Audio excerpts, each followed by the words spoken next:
99.99% success అయింది. ఏదైనా 0.1% ఎవరైనా తప్పించుకుంటే అది వేరే మాట. కానీ లెఫ్ట్ వింగ్ ఎక్స్ట్రీమిజం దేశంలో అంతం చేస్తా అని చెప్పి నరేంద్ర మోదీ గారి ప్రభుత్వం తీసుకున్న సంకల్పం, అమిత్ షా గారి యొక్క నేతృత్వంలో హోంశాఖ ఈరోజు దేశవ్యాప్తంగా కూడా ఈ లెఫ్ట్ వింగ్ ఎక్స్ట్రీమిజం దీన్ని అంతం చేయడం జరిగింది.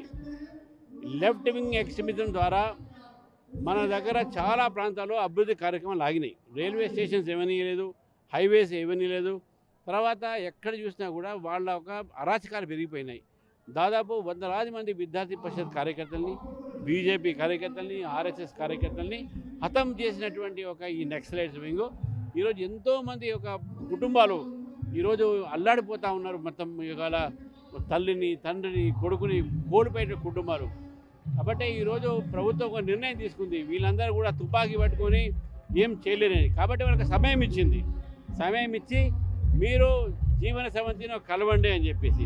ఎప్పుడైతే జీవన స్రవంతిని కలవలేదో అప్పుడు వాళ్ళ మీద వేరే చర్య తీసుకోవడం జరిగింది. కాబట్టి డెఫినెట్గా నరేంద్ర మోదీ గారి ప్రభుత్వంలో, అమిత్ షా గారి యొక్క మినిస్ట్రీలో ఈ లెఫ్ట్ వింగ్ ఎక్స్ట్రీమిజం దేశమంతా కూడా అయిపోయిందని చెప్పేసి కూడా నేను భావిస్తూ ఉన్నాను.